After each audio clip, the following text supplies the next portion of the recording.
Hi, I'm back. I'm back. I'll be read.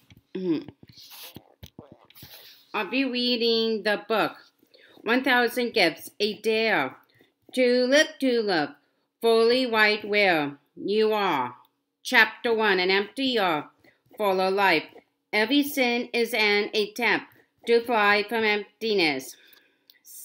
Simeweil,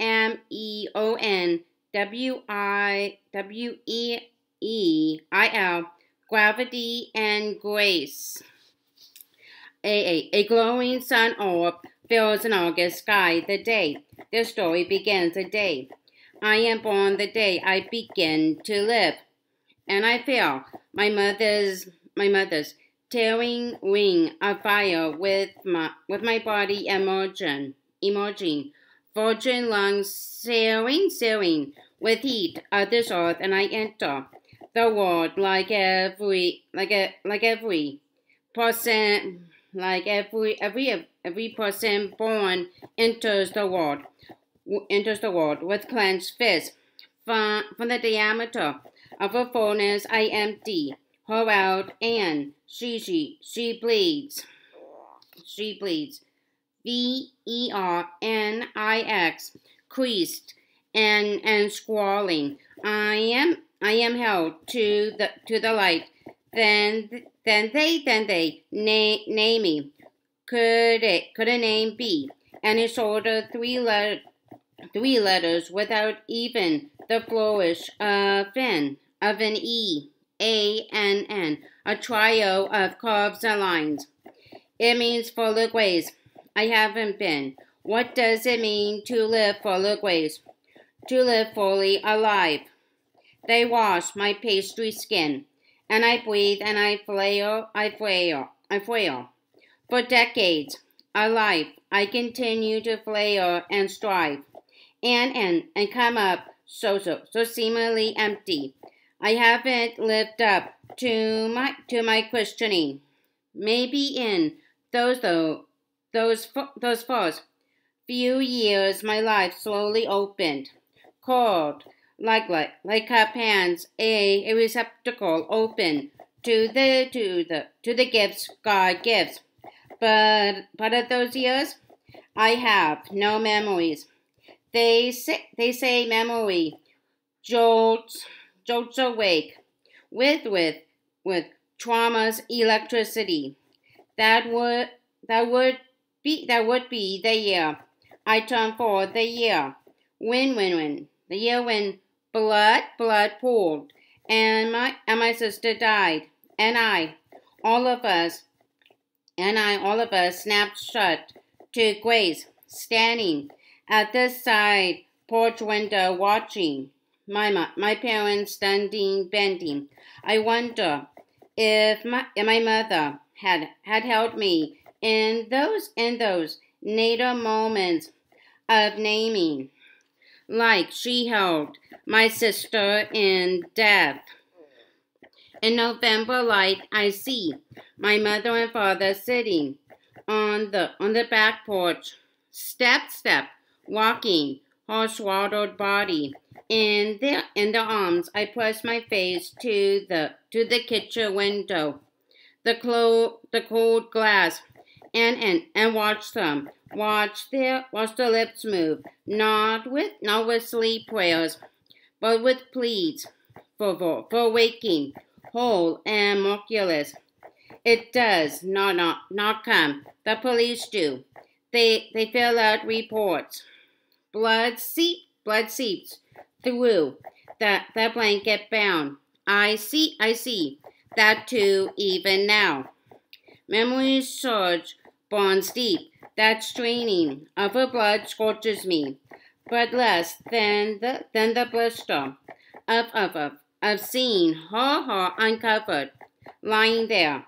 She had only tottered into the farm lane, wandering after a cat, and I can see the delivery truck driver sitting at the kitchen table, his head in his hands, and I remember how he sobbed that he had never seen her, but I still see her, and I cannot forget her body fragile and small, crushed by a truck's load in our farmyard, blood soaking into the thirsty, track beaten earth.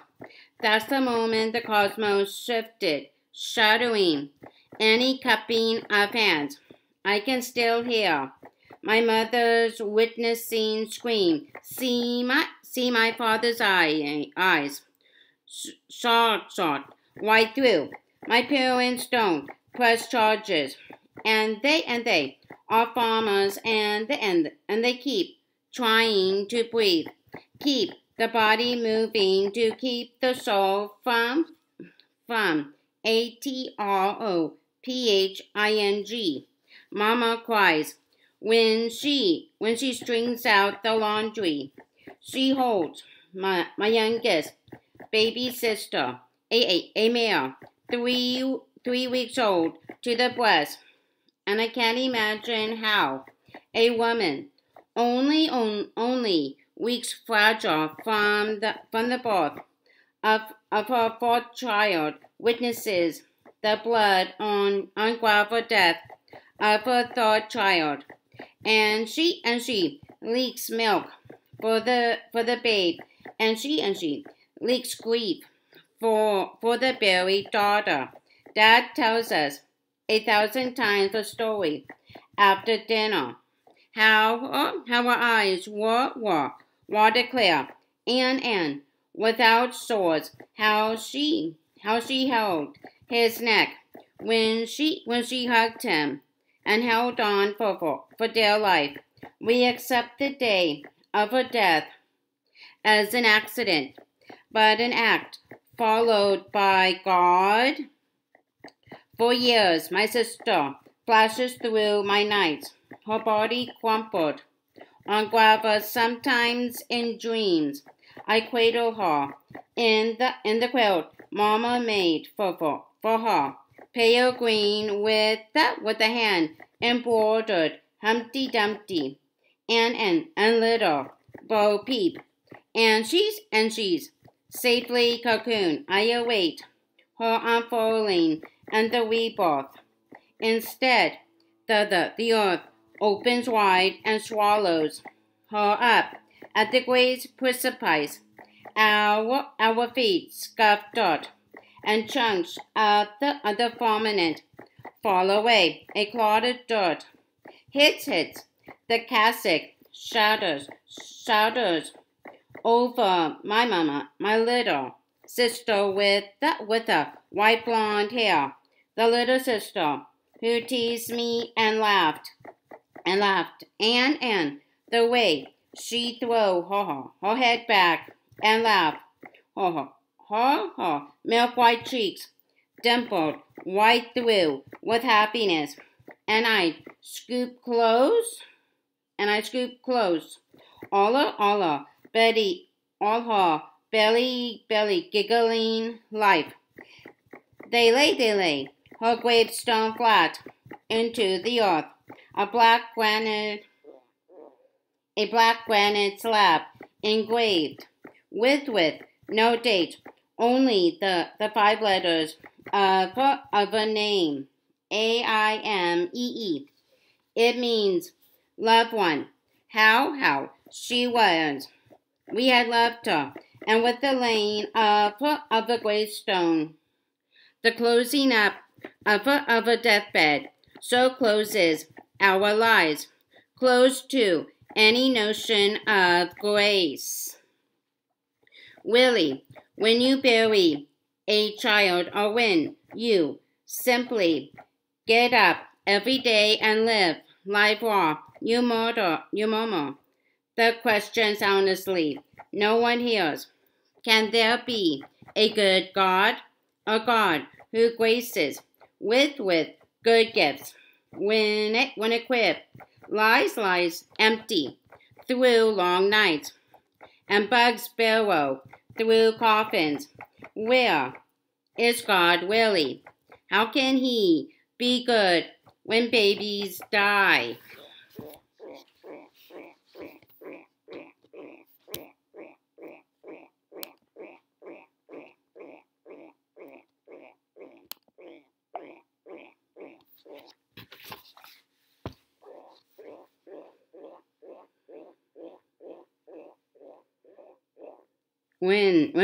How can he be good when babies die and marriages implored and dreams blow away dust in the wind? Where is grace bestowed when cancer gnaws and loneliness aches and nameless places in us soundlessly die, break off without reason, erode away? Where hides this joy of the Lord, this God who fills the earth with good things? And how do I fully live when life is full of hurt? How do I wake up to joy and grace and beauty and all that is the fullest life when I must stay numb to losses and crushed dreams and all that empties me out? My family, my dad, my mama, my brother, and younger sister. For years, we are silently asked these questions. For years, we come up empty. And over the years, we fill again with estrangement. We live with our hands clenched tight. What God once gave us on a day in November / deep, who whisks again. Years later, I sit at one end of our brown plaid couch, my dad stretched out along its length, worn from a day driving tractor, the sun beating and the wind blowing. He asked me to stroke his hair. I stroked from the cowlick of his and back. His hair winged from the line of his cap. He closes his eyes. I ask questions that I never would if looking into them. Did you ever used to go to church like a long time ago, Dad? Two neighboring families take turns picking me up, a Bible in hand and a dress ironed straight for church services. On Sunday mornings, Dad walks. Yeah, as a kid I went. Your grandmother had us go every Sunday after milking was done. That was important to her. I kept my eyes on his dark strands of hair running through my fingers. I need out tangles, but it's not important to you now.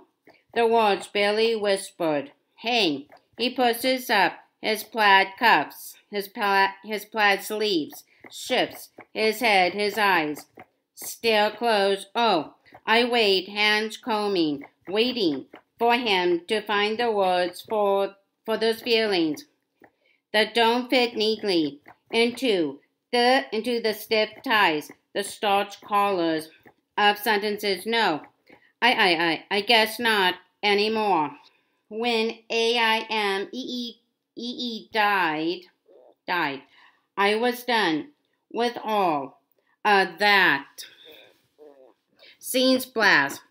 I closed my eyes real. And if there really is anybody up there they saw were asleep at the wheel that day. I don't say anything. The lump in my throat burns December. I just stroke his hair. I try to soothe his pain. He finds more feelings. He stuffs He stops them into words. Why let a beautiful little girl die such a senseless, needless death? And she didn't just die. She was killed. She was killed. The word twists his face. I want to hold him till it doesn't hurt. Make it all go away. His eyes remain closed, but he's shaking his head now. Remembering all there was to say no to that hideous November day that branded our lives. That says nothing more.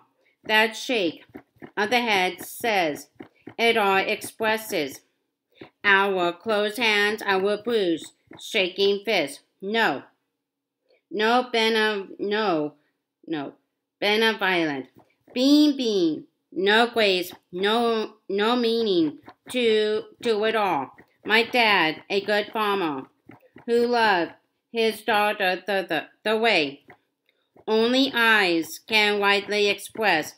He barely said all that.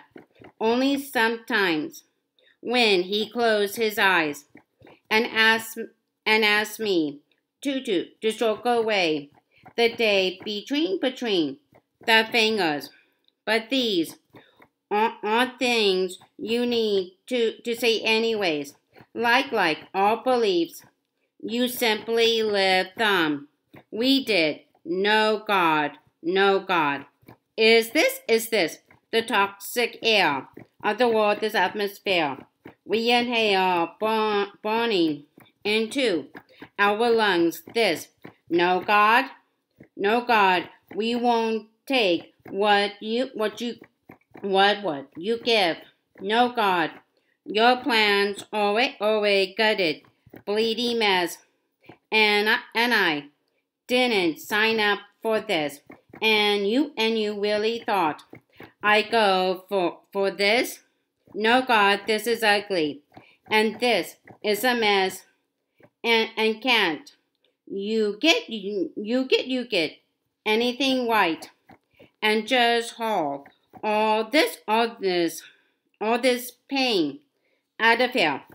And I would take it from here. Thanks. And God, thanks for nothing. Isn't this the human inheritance? The legacy of the garden. I wake and put the feet to the plank floors, and I believe the serpent's hissing lie, the repeating refrain of his campaign through the ages. God isn't good. It's the cornerstone of his movement. The God withholds good from his children. The God does not his children. The God withholds good from his children. The God does not genuinely, fully love us. Doubting God's goodness, distrusting his intent, discontented with what he's given, we desire. I have desired more, the fullest life. I look across farm fields, the west, of the garden simply isn't enough. It will never be enough. God said humanity was not to eat from the tree of the knowledge of good and evil. And I moan that God has ripped away what I wanted. No, what I needed. Though I can hardly whisper it. I live as though he stole what I consider rightly mine. Happy as children, marriage of unending bliss, long content, death defying days. I look in the mirror, and if I'm fearlessly blunt, what I have, who I am, where I am, how I am, what I have got. This simply isn't enough. That forked tongue, thoughts, and daily I live the doubt. Look at my reflection and ask, does God really love me? If he truly, deeply loves me, why does he withhold that which I believe will fully nourish me? Why do I live in this sense of rejection, of less than, of pain? Does he not want me to be happy? From all of our beginnings, we keep reliving the garden story. Satan, he wanted more power, more glory. Ultimately, in his essence, Satan is an ingrate, and he sinks his venom into the heart of Eden. Satan's sin becomes the first sin of all humanity, the sin of ingratitude. Adam and Eve are simply, painfully ungrateful for what God gave. Isn't that the catalyst of all my sins? Our fall has always been, and always will be, that we aren't satisfied in God and what He gives. We hunger for something more, something other. Standing before that tree laden with food without, we listen to evil's murmur. In the day you eat, from it your eyes will be open. Genesis chapter 3 verse 5 NASB. But in the beginning our eyes were already open. Our sight was perfect. Our vision let us see a world spilling with goodness. Our eyes fell on nothing but the glory of God. We saw God as he truly is good, but we were lured by the deception that there was more to wait for life. There was more to see, and true, there was more to see. The ugliness we hadn't beheld, the sinfulness we hadn't witnessed, the loss we hadn't known. We eat, and in an instant we are blind. No longer do we see God as one we can trust. No longer do we perceive Him as wholly good. No longer do we absorb all of the remaining paradise. We eat, and in an instant we see. Everywhere we look, we see a world of lack, a universe of loss, a cosmos of scarcity and injustice. We are hungry, we eat, we are filled and emptied. And still, we look at the food and see only the maternal means to fill our emptiness. We don't see the maternal world for what it is meant to be, as the means to commune with God. We look and swell with the ache of a broken, battered planet. What we ascribe as the neglect work of an indifferent creator If we even think there is one, do we ever think of this busted up place as though it was all of us in great unsatisfied we who puncture it all with a bite of food poison has infected the whole of humanity. Me, I say no to what he's given. I thought for some ROBORANT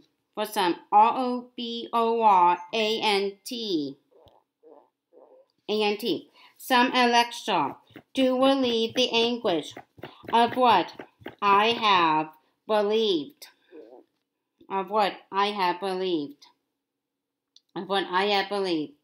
God isn't good. God doesn't love me. If I'm ruthlessly honest, I may have said yes to God, yes, to Christianity, but really, I have lived the no I have, infected by that Eden mouthful, the RETINA, of my soul develops muscular holes of blackness from my own beginning. My sister's death tears a hole in the canvas of the world. Losses do that. One life lost can infect the whole of a life, like a rash that wears through our days. Our sight becomes peppered with black voids. Now everywhere we look, we only see all that isn't holes, lack, deficiency. In our plain country church, on the edge of that hayfield, enclosed by an old cedar split rail fence, once a week on Sunday, my souls, MACULAR, holes spontaneously heal. In that church, with a wooden cross nailed to the wall facing the country road, their God seems oblivious. Close. Bibles lay open.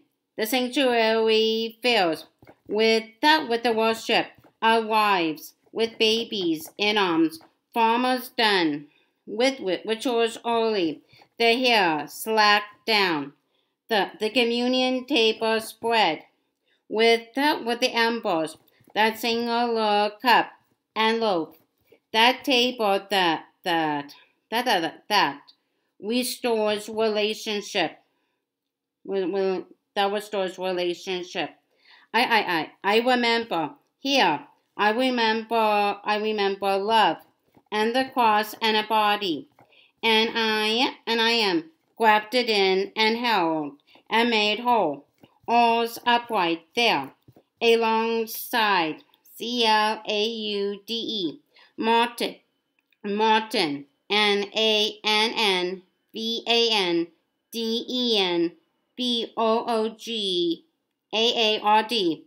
and John, WEILER, and MARON, SCHEFTER, NNJENTEEL, Miss LEARY, even the likes of me can see. But the rest of the week, the days I live in the glaring harshness of an abrasive world, complete loss of central vision. Everywhere, a world poked with scarcity, a hunger for feeling in a world that is starved. But from that garden beginning, God has had a different purpose for us.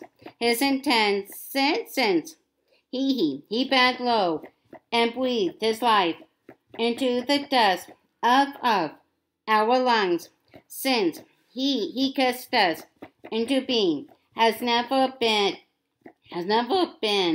to slightly orchestrate our ruin, and yet I have found it.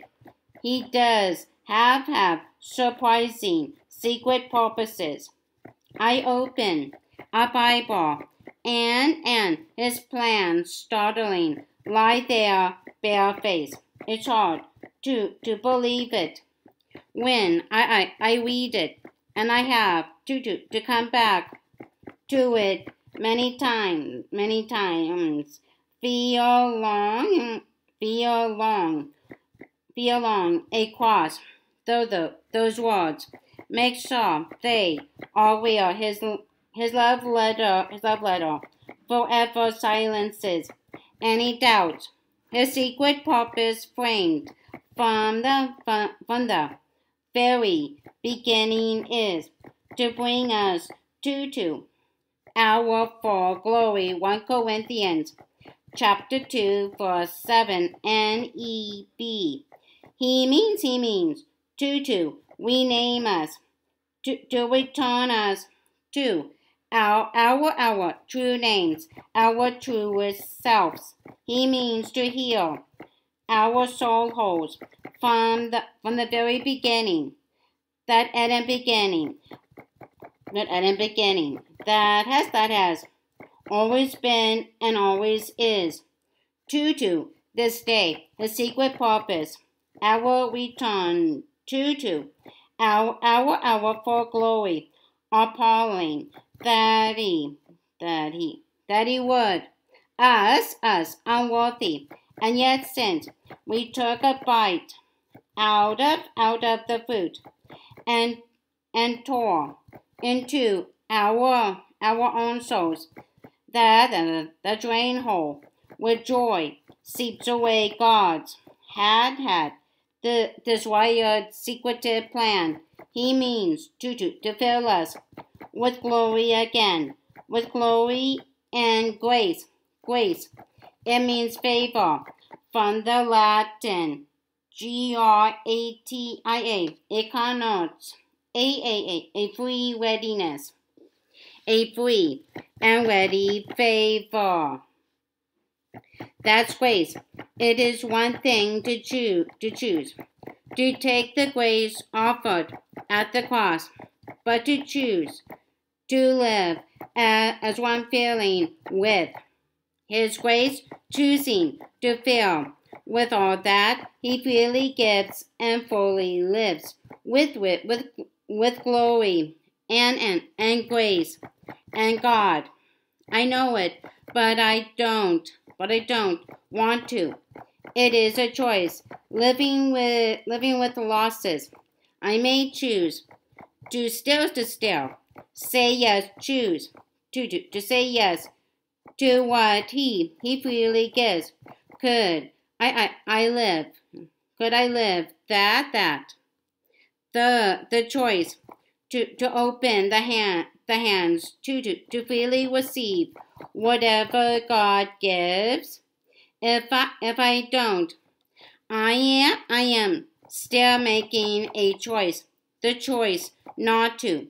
The day I met my brother-in-law at the back door looking for his brother, looking like his brother, is the day I see it clear as a full moon rising bright over January snow. That choice, saying yes or no to God's graces, is the linchpin of it all, of everything. My brother-in-law, he's just marking time since farmer husbands made a quick run to the hardware store. He's talking about soil temperature and weather forecast. I lean up against the door frame. The dog lies down at my feet. John shrugs his shoulders, looks out across our wheat field. Farmers, we think we control so much, do so much right to make a crop. And when you are farming, he turns back toward me. You are faced with it every day. You control so little, really. It's God who decides it all, not us. He slips his big Dutch hands into frayed pockets, smiles easily. It's all good. It's all good. I nod, almost say something about him. Just leaving that new water tank in the back shed for now instead of waiting any longer for farmer husband to show up. But I catch his eye, and I know I have to ask tentatively, eyes fixed on his. I venture back into that place I really go. How do you know that, John? Deep down, how do you know that it really is all good, that God is good, that you can say yes to whatever he gives? I know the story of the man I am asking, and he knows mine. His eyes linger. I know he's remembering the story too. New Year's Day, he asks us to come, only if we want. I don't want to think why, but we know already. I search my husband's face today. He takes my hand and doesn't let go, not when we slide into the truck, not when we drive the back roads, not when we climb the empty stairwell to the hospital room, lit only by a dim light. John meets us at the door. He nods. His eyes smile brave. The singular tear that slips down his cheek. Coughs something out of me. TIFF. Just notice. DIETRICH had started breathing a bit heavier this afternoon, and yay, when we brought him in, they say his lung had collapsed. It would just be a matter of hours, like it was at the end for Austin. His firstborn Austin had died of the same generic disease. Only 18 months prior, he was about to bury his second son in less than 2 years. I can't look into that sadness wearing a smile anymore. I look at the floor, polished tires blowing, running. It had only been a year and 6 months before that. The PEONIS had been in full bloom when we had stood in a country cemetery watching a cloud of balloons float up and into clear blue over pastures, all the bobbing buoyant hopes for Austin floating away. Austin had hardly been 4 months old. I had been there on that muggy June afternoon. I had stood by the fan humming in their farm kitchen. The fan stirred a happy face balloon over Austin's placid body. I remember the blue of his eyes, mirrors of heaven. He never moved his eyes move me. I had caressed my nephew's bare little tummy, his chest had heaved for the air, and heaved less and less. How do you keep breathing when the lungs under your fingers are slowly ATROPHYING? I had stumbled out the back steps, laid down on the grass. I had cried at the sky. It was our wedding anniversary. I always remember the date, his eyes. And now, New Year's Day again, with John Tiffany, but now with their second born son, DIEETRICH. He's only 5 months old. He was born to hope and prayers and the exact same terminal diagnosis as his brother Austin. John hands me a Kleenex, and I try to wipe away all this gut. When she pain, he tries to, with words soft and steady. We are just blessed up until today. DIETRIC purposes had no pain. We have good memories of a happy Christmas. That's more than we had with Austin.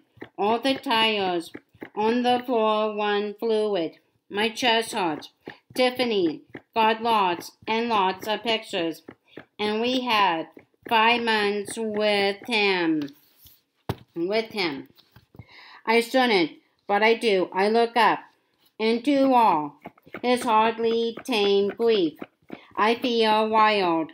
His eyes shimmer tears.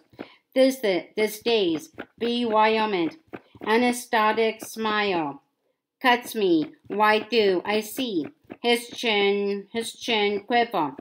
In that moment, I forget the rules of this Dutch family of reserved emotion.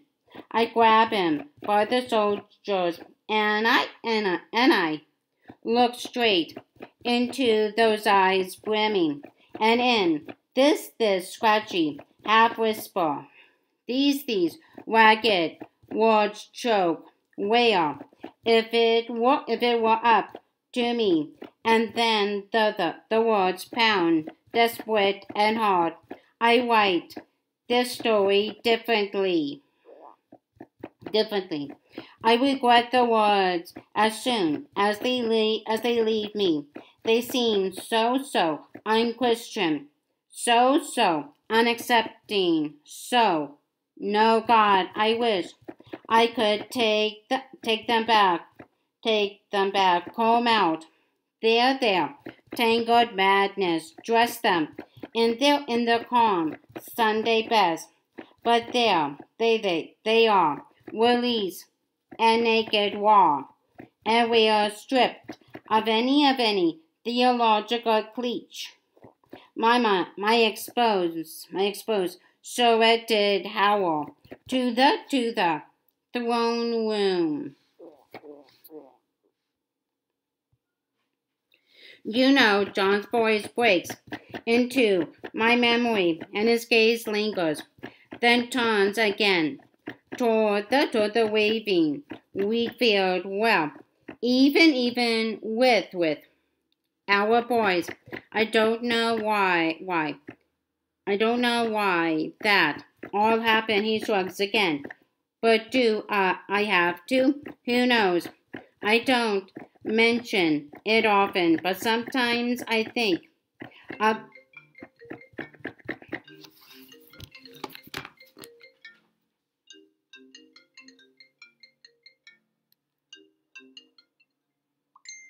Hello?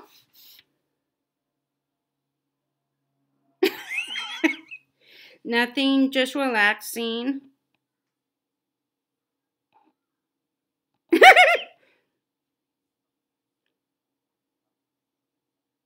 Okay. Okay. Yeah. Yeah. Okay.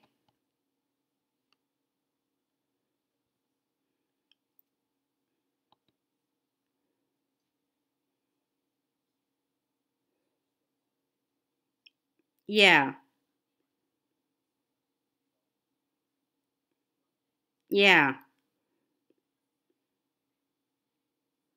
Yeah.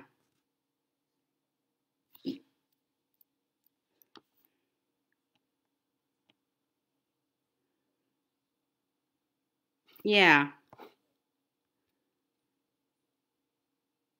Yeah. I know. No. 'Cause I love you.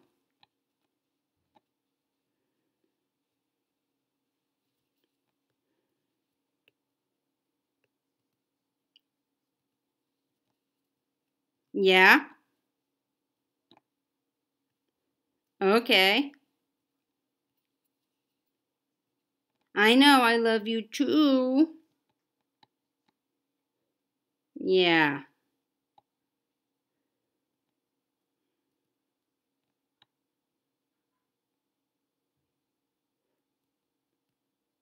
Yeah, I know. Yeah.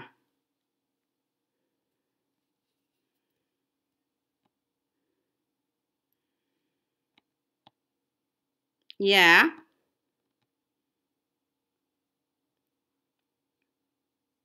Yeah.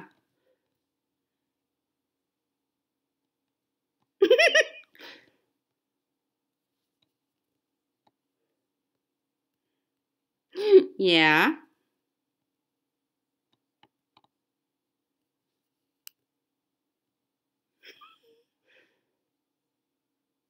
Yeah. Yeah.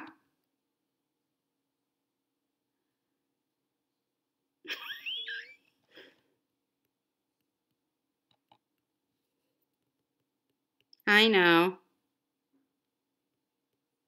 Yeah.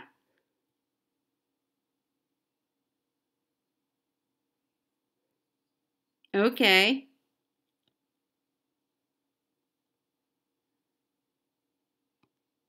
Yeah. Okay.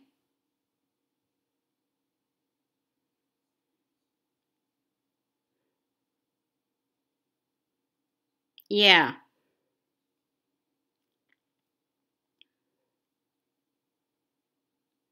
Yeah.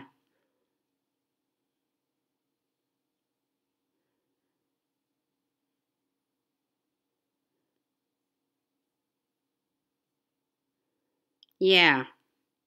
Me too. Yeah.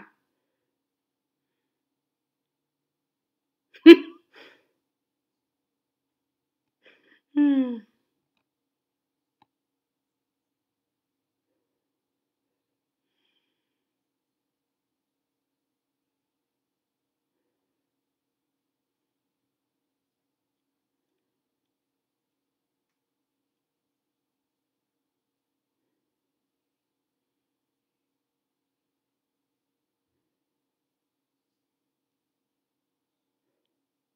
Yeah.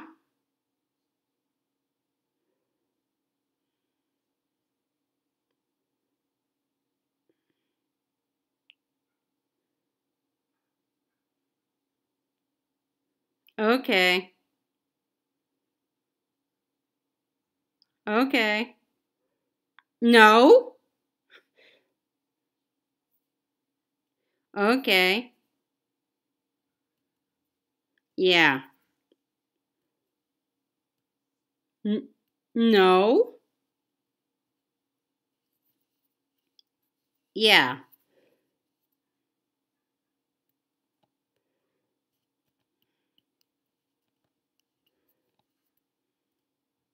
Yeah.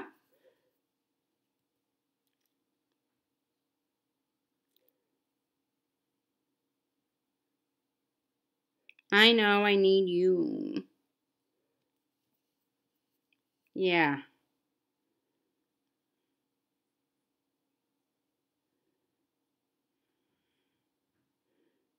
Yeah.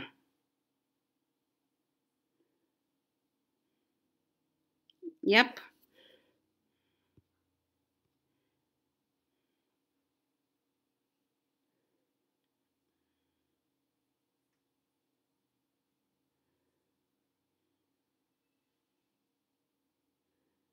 Yeah.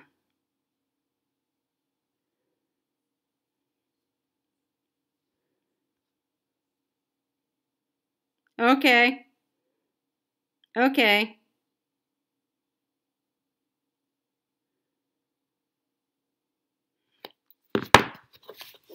Okay. He strikes again. But do I have to? Who knows? I don't mention it often, but sometimes I think of that story in the Old Testament. Can't remember what book, but you know, when God gave King Hezekih 15 more years of life because he prayed for it. But if Hezekih had died when God first intended, Manasseh would never have been born. And what does the Bible say about Manasseh? Something to the effect that Manasseh had led the Israelites to do even more evil than all the heathen nations around Israel. Think of all the evil that would have been avoided if Hezekih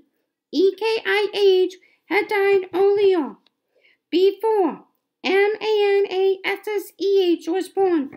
I am not saying anything either way about anything.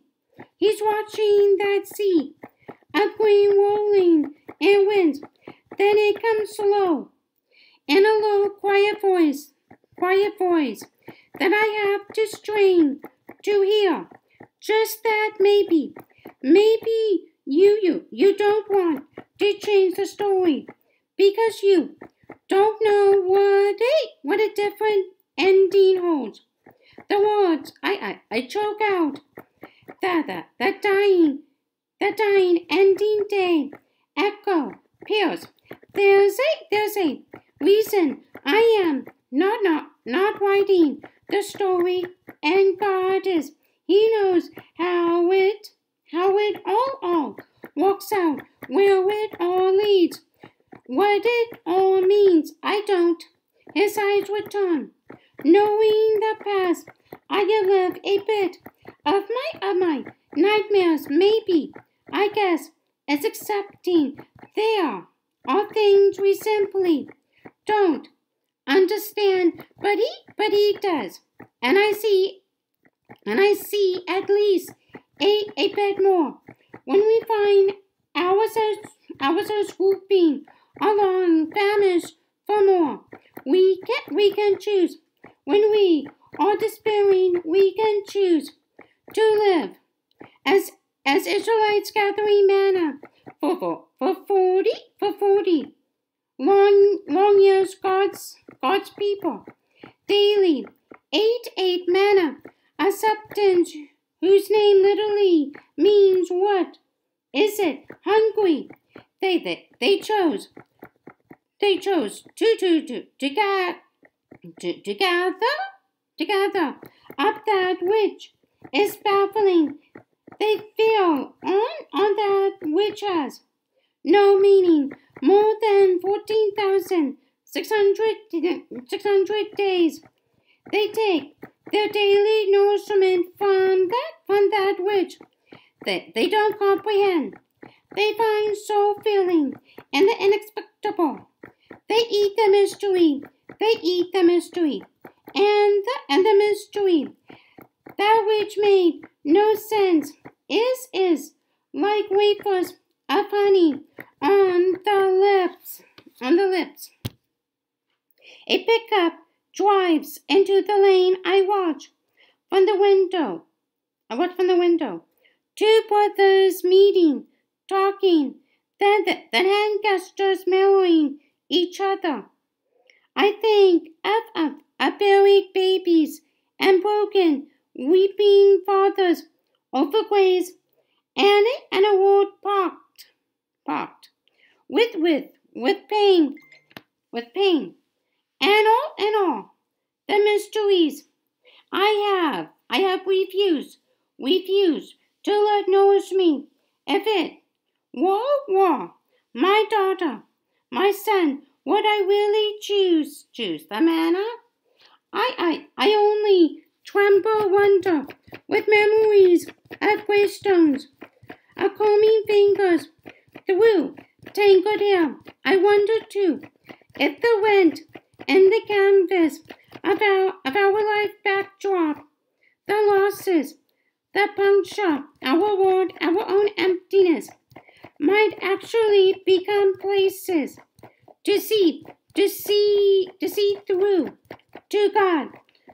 That which tears open our souls, those holes that splatter our sight, may actually become the thin, open places to see through the mess of this place to the heart aching beauty beyond to Him, to the God whom we endlessly crave. Maybe so, but how do we choose to allow the holes to become seen through to God places, to more God places?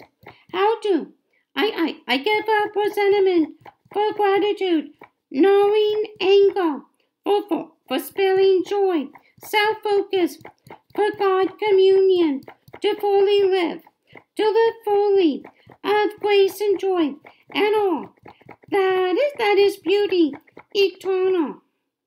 It is possible, wildly. I now see and testify. So, this story, my story, a dare to enter an emptier, fuller life. Okay, that's the end for chapter 1.